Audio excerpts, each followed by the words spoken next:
Good evening. Hello, Tina O here from Tina O Life. Welcome to another night, night 7 of 25 nights to close 50. And if you've never met me before, what that's all about is last year I turned 50. And I'm sure many of you are through this threshold already or are like approaching it. So you've had your own journey here. But if those of you who are like through it, I'm going to guess that you kind of get what this is all about because it's definitely a threshold year. It's a threshold moment as we embrace it. It's a threshold decision to embrace it, to take what's coming next.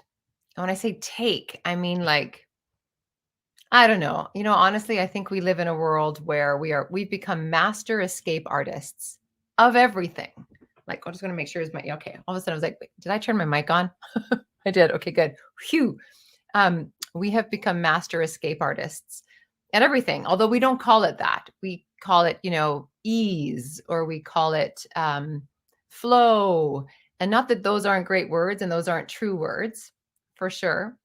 But I think sometimes we actually are escaping the very next thing that's in front of us, or we're escaping. And I don't mistake this about effort. There's every word is a double-edged sword. Okay. So there's like medicine effort, poison effort. There's medicine ease, there's poison ease. So let's like hold that context first. Okay.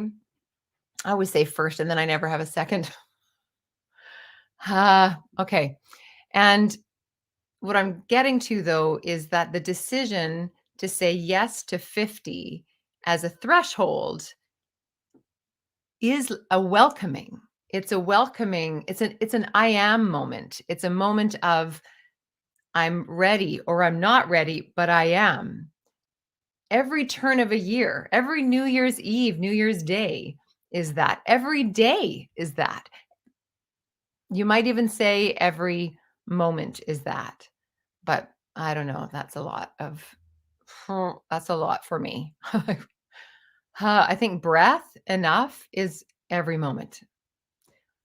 I'm not talking about that same experience. I'm talking about seeing a destination coming and saying, yes, I will land there. I will stand there. I will welcome there. I will have two sides of me alive there. The back of me that sees what was, the inside of me that is right now, and the eyes of me that see what's ahead. When I say threshold and I say 50, that's what I'm talking about. When I say take in what's coming at 50 and naming that, I mean standing in your eyes, standing in the welcome of, yeah, I'm not looking back. I am now looking forward. So these now 7 nights of closing 50 are connected to a last year's creation that I did called 50 Nights. And there were 50 nights that were about all the places I have said yes to in my life getting up to 50. It was like closing my back, if you will, and coming into center so that I could see forward. Oh, see forward. There we go. Camera turns it the other way so I could see forward. And so now that I am closing 50, I'm sharing with you 25 lessons from that time. And so and these are lessons for me. They're not lessons for you. I mean, I don't want to take that from you, but these were things that happened for me that were things like those eyes I'm talking about saw something in a new way that standing at the threshold of 50 in all those 3 time zones offered me. Many of you have heard me say that I'm a control freak, and I have avoided disappointment at all cost. And I have been a control freak, and my relationship with that is shifting. So one of the authors that I love, you probably, if you followed me for a while, you know this, is Clarissa Pinkola Estes. I've had this, not this, I've had this book since I was 22. Rodney DeCrew bought me Women Who Run with the Wolves in my 20s. Rodney is an incredible poet and singer, and he's an artist, and he lives his life as an artist. So he gave me this book in my 20s, and it spoke to me in a way I didn't really understand then, but I do now. Myths and Stories of the Wild Woman Archetype. So this year, I was listening to Clarissa Pinkola Estes's next piece, or current piece, which is Mother Night. I think. Hold on, let me just look it up. Mother Night. Yeah, Mother Night. Myths, Stories, and Teachings for Learning to See in the Dark.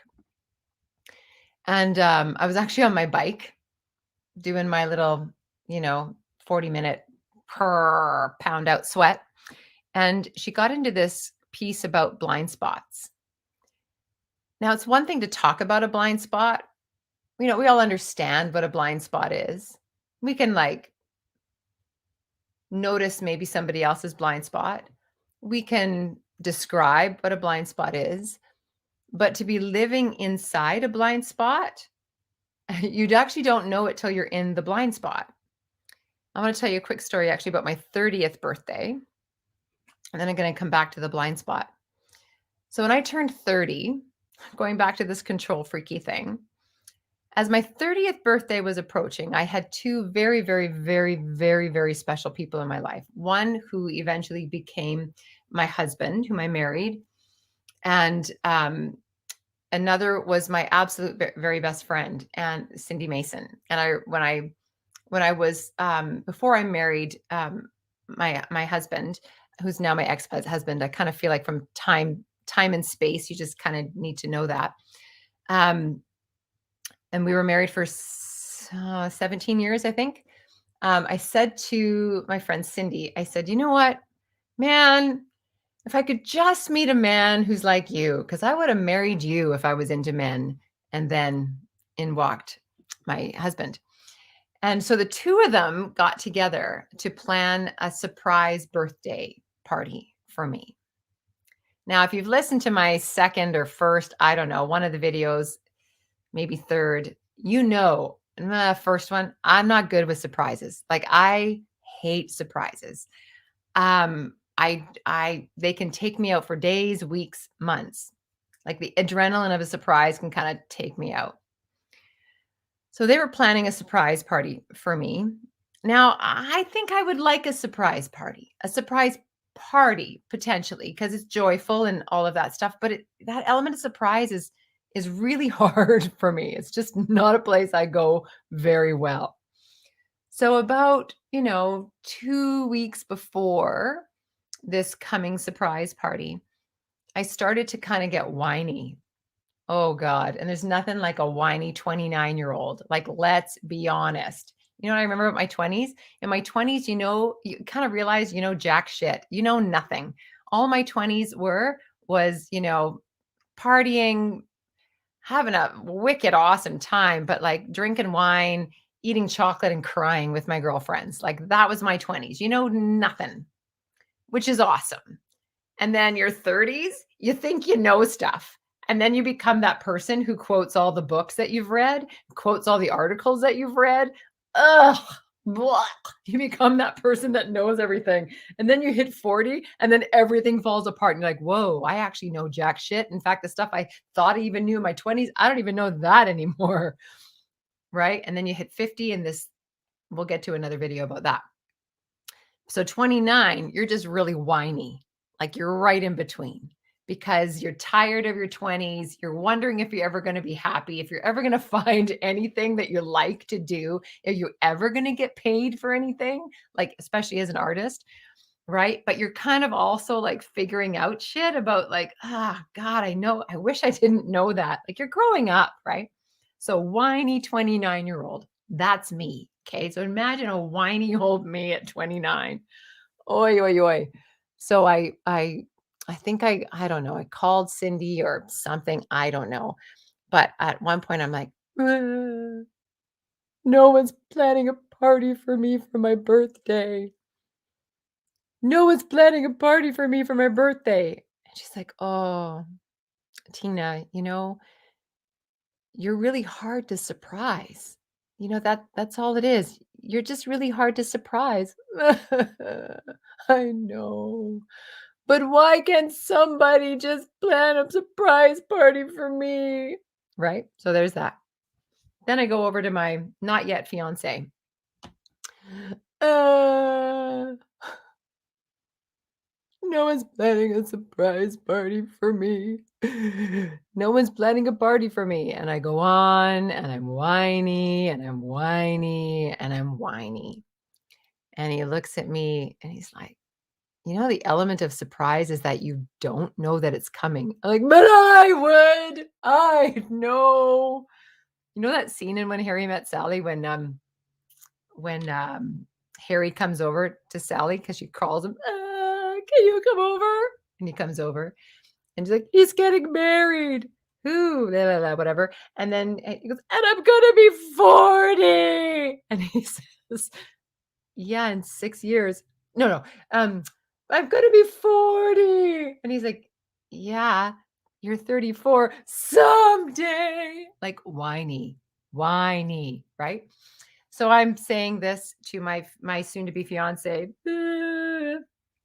Meanwhile, the two of them are talking to each other, going, "Oh my God, what do we do? Like, what do we do?" She's like torturing herself.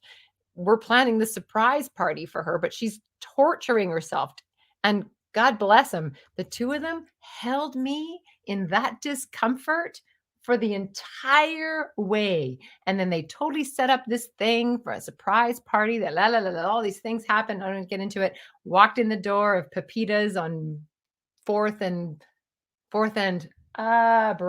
Fourth and Burrard, no longer there in Vancouver. There's a big room full of people. And of course, I immediately turned around and walked back out. And I walked back in. My point of this story was my ego about, yeah, but I'd know.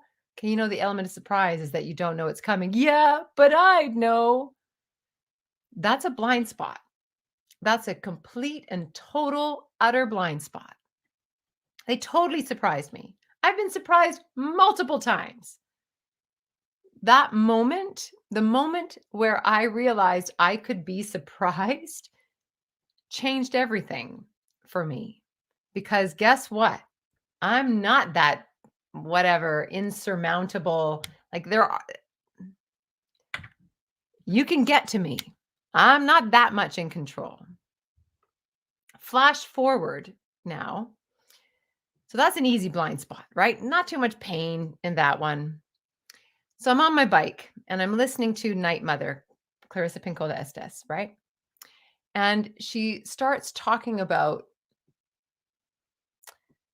the book, which is about going into the night, going into the dark, being able to see in the dark.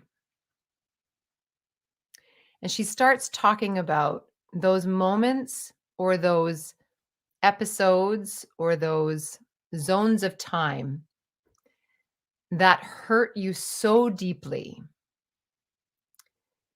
that you forget that it hurt that much. And in the forgetting that it hurt so much, you create a gorgeous, thrilling, generative, abundant coping strategy. Abundant, successful, but it's sitting on top of a pain that you've forgotten about. That's not to freak you out, because I had a therapist once, and remember I told you my 20s, all I did was eat chocolate, drink wine, and cry. Yeah, and go to therapy. And I had a memory that brought me to her that surprised me and rocked me to my core. And so as our session was coming to a close, and I knew our time was done, like that, the piece of unpacking that needed to be unpacked and breathed life into and held and all that was, it was done. I was standing at the threshold of next, right? There was the past, the center, and okay. And I said to her, what happens if something comes up what if I'm surprised by another memory? And I'll never forget it because she said to me, we only remember what we're ready for. And I took that in. So that's to not freak you out, okay? Like I get it. We forget pain because we're not ready to be with it. And when we remember the pain, it's because there's a resiliency that we have. So we can hold it now. We can breathe it. We'll probably still need help, but we can let it up. So I'm on my bike and I hear her talking about this. And then she starts talking about art and what artists do. And got me to thinking, not thinking, there was no thinking. It was like, right? Remember I told you yesterday that I kind of journey in places? And I was like, oh my God, that's it. I've been an artist my entire life. I've been a producer my entire life. Both of these pieces are very true for me. They're authentic to me. They're not a mask. They're not a jacket. They're not a role. I'm an artist. I'm a producer. Very true for me. I can feel the difference when the producer is starting to move at the speed that costs the artist. And I can also tell when my artist starts to move at the speed that costs the producer. And the two of them walk together. Cool. So what's the blind spot? Underneath that, there's a piece of me that I had packed away because it hurt so much that to bring it forth, I wasn't ready for it. I'm not even sure what to call that piece yet. The world might call it the actor. I don't think that's me. Although it was through the acting path that shut that shit down. I think it might be the clown. And if you've done any clown work or explored any clown work, it's not, it's not the circus clown. It's a different kind of performance. It's mythic. It's big play. It's big, it's heightened, and yet it's also incredibly tender and raw. I didn't know that was what that is. I went into acting because I thought that's what it was and that's where it lives. And I share this with you in your own experience. It might be something completely different. But the visual that I have for it, when I think about that pain, it's when we are in a time in our life, usually when we're in Women Who Run with the Wolves, Clarissa Pinkola Estes talks about it in the Bluebeard story about when we're in the naive person of ourself, or the naive. She talks about women, so in the naive woman stage, and the visual that I have for it is when we sign up for that course, or we work with that teacher, or we, sign up to chase the dream, whatever the dream is. When we meet a mentor in that space, or the people that we've called in to guide us there, we're walking in with our heart and dreams on a platter. And when we're in that naive state, we don't know that that's what it is, right? And we hand this platter over to other people for development. not even really aware that it deserves safekeeping, right? It deserves tender hands to grow it. Because at that stage in my, at least I'll speak for me, at that stage in my life, I didn't even know what it was. I walked into, for me, it happened in theater school. I walked into theater school with my dreams on a platter, not knowing that I'm not really an actor, but through the actor, I might have found the clown, you know? And then it just got, it all was a mess and all that stuff. And it was blah. As the story goes, I came out of the long walk down the hallway, post the talk that where the teachers say you're not an actor. And I laid on the floor. I laid on the floor in the lounge like this, like head down, like arms out, head down, and cried. And someone came up over top of me and kind of, it was Taylor actually. She looked down at me and she's like, "Oh my God, what are you going to do?" And in that moment, the coping strategy was the producer in me stood up and said, "What do you mean? What am I going to do? I'm going to keep going."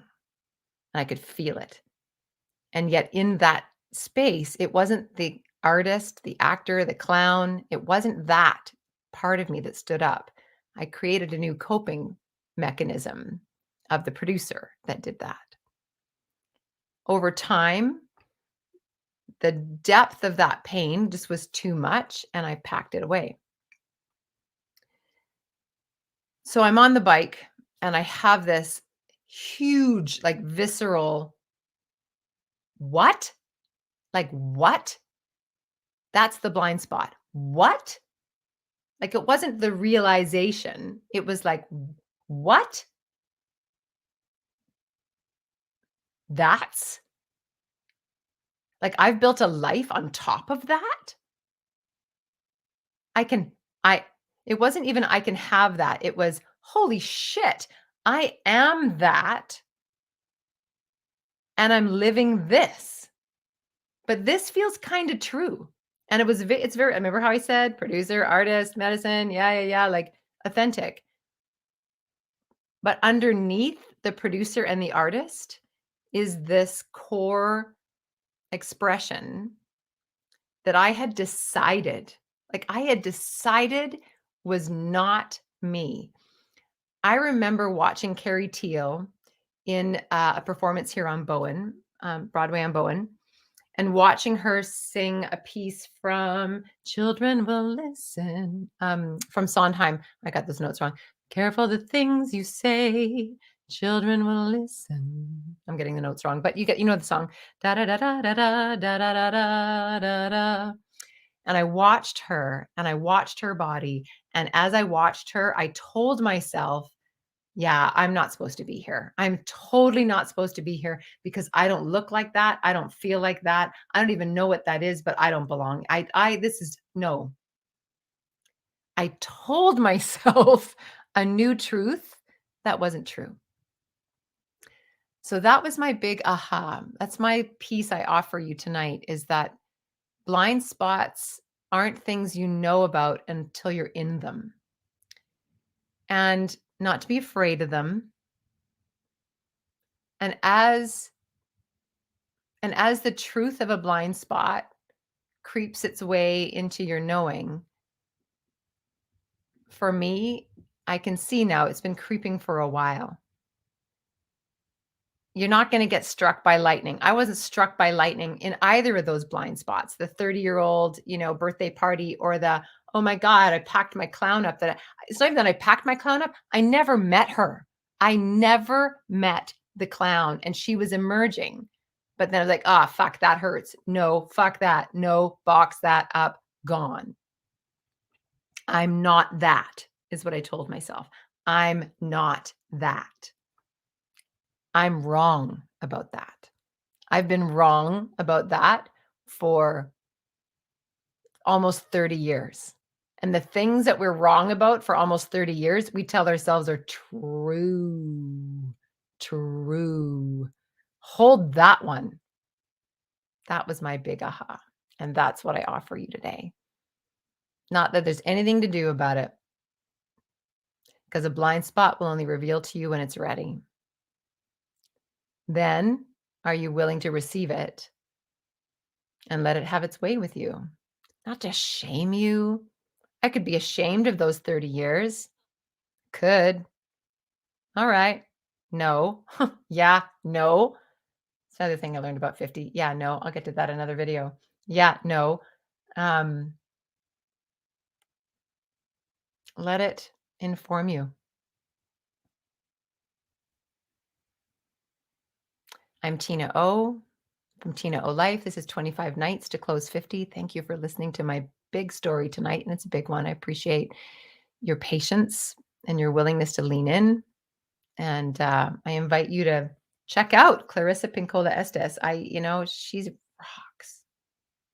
Yeah, she's a mentor I wish I met in my 20s. I guess I kind of did in her book. Okay, big love to you. We'll see you tomorrow night in night 8. Bye for now.